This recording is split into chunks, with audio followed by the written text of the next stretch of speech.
And I thought about, how much bad news there has been, how much despair there is, and how we're dealing with all of this news that's coming our way.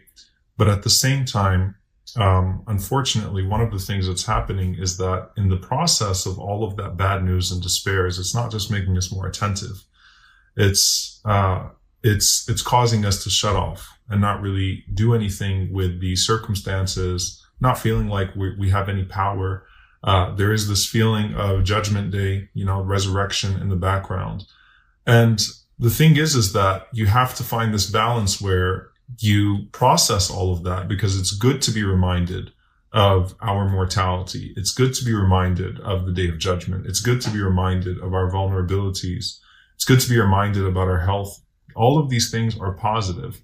But at the same time, it's important for us to stay activated and to feel like we still have a way forward, right? And so what Allah warns about of despair is very important. And one of the things that was really interesting, this hadith that I was reflecting on and how it would apply to our circumstances now, even Allah protects us from some bad news and some gloom.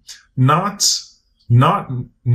protecting us in the sense of protecting us from knowing about what's out there. So we have mentions of punishment, we have mentions of doom, and we have mentions of the punishment of the grave and the punishment of the hereafter. We have these things in the Qur'an, we have them in the Sunnah, and it's a balance. You have reward and then you have punishment. You have hope and then you have fear. And the believer lives between hope and fear. And you have to have a healthy balance between the two. Your hope cannot become delusion to where you're complacent and heedless. Your fear cannot become despair to where you're shut off and you don't do anything because you feel like you have no chance at salvation and no chance of good, or you're not deserving of any type of salvation or any type of good. So that balance is there. And there's this one hadith about how even Allah protects us in a way. And that is where the Prophet ﷺ, he was talking about the punishment of the grave, right? And the things that happen in the grave. Now, obviously the grave is the first station of the hereafter. And that's why Uthman radiallahu ta'ala anhu used to weep at the grave, because he said that if this station is good, then everything after it will be good. If you are living in a mini Jannah in your grave, then that is a sign of the Jannah to come. If you are in a mini Jahannam in the grave, it's a sign of a mini Jahannam to come. So may Allah subhanahu wa ta'ala allow our station in the grave to be ease and to be a part of Jannah, only to lead us to the ultimate Jannah, the ultimate reward of Allah subhanahu wa ta'ala, right? So we know about the reward and the punishment. We're taught to seek refuge from the punishment of the grave in every one of our prayers. We are taught extensively about the importance of death and how it is hadim al-ladat, how it's the destroyer of pleasures. All of these things are there. But can you imagine how difficult our lives would be if we could hear the punishment of the grave?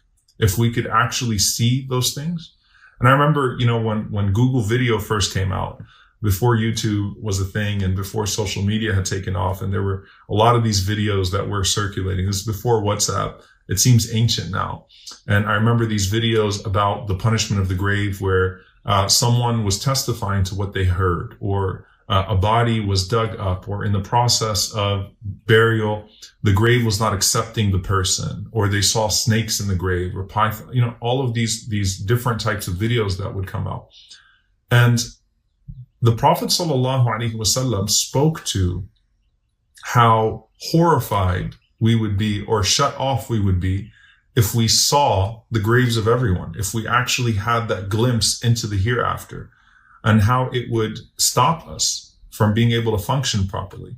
He said, sallallahu alaihi wasallam, as he passed by a group of graves, he says, "Inna hadhihi al-umma tubtala fi quburiha, falawla alla tudafanu, falawla alla tadafanu, lada'utu Allah an yusmi'akum min adhab al-qabr alladhi asma'u minhu." So I'm going to say that again. The Prophet ﷺ says, "Inna hadhihi al-umma tubtala fi quburiha, falawla alla tadafanu, lada'utu Allah an yusmi'akum min adhab al-qabr alladhi asma'u minhu." The Prophet ﷺ said that this group of people are being tested in their graves. They are being tested in their graves.